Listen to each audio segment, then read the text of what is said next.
Hello everyone, কেমন আছেন সবাই? Welcome back to my channel. তো ওই দিন ছিল নববর্ষ আর আমরা সবাই মিলে যাচ্ছি আমার মামার বাড়ি।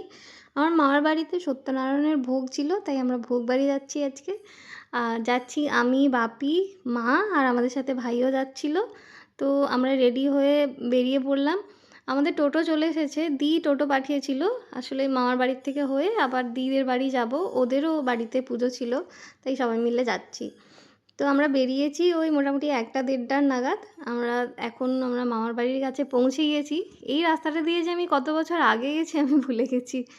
অনেক কিছু পরিবর্তন হয়ে গেছে, অনেক ফাঁকা জায়গা ছিল, সেখানে অনেক বাড়ি হয়ে গেছে। তো ভোগের একদম শেষ মুহূর্ত চলছিল, শুধু দধিভণ্ডটা বাকি ছিল। তো অনেক ভিড় ছিল সামনে, তাই তখন কিছু দেখতে পাইনি।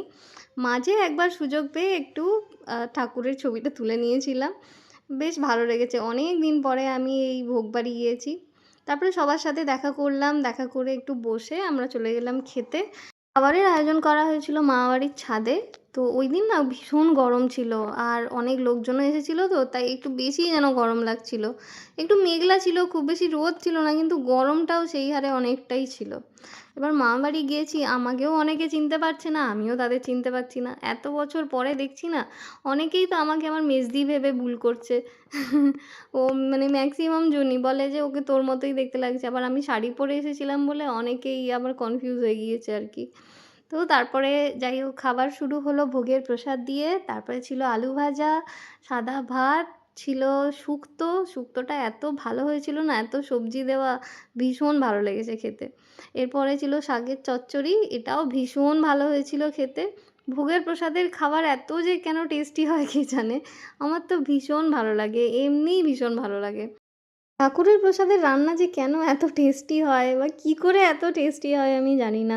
আমি যেখানেই খেয়েছি আমার ভীষণ ভালো লেগেছে। ছোটোবেলার থেকেই যেখানেই ঠাকুরের প্রসাদে খাবার খাওয়ানো হতো আমরা গেছি। বাপিও আমাদের নিয়ে গেছে, দি আর আমি অনেক জায়গায় গেছি। এর আসলে ঠাকুরের প্রসাদের মাহাত্ম্যটাই বোধহয় ওটা, যে প্রসাদ কক্ষনো খারাপ হবে না, সবসময়ই ভালো হবে। তো তারপরে ছিল ডাল। ডালটা একটু সবজি দিয়ে মেখে আমি একটু লেবু দিয়ে খেয়েছি। এটাও ভীষণ ভালো লেগেছে। আমি খুব একটা নিরামিষ পছন্দ করা মানুষ নয়, কিন্তু যদি ভোগের প্রসাদ হয় আমি সবার আগে।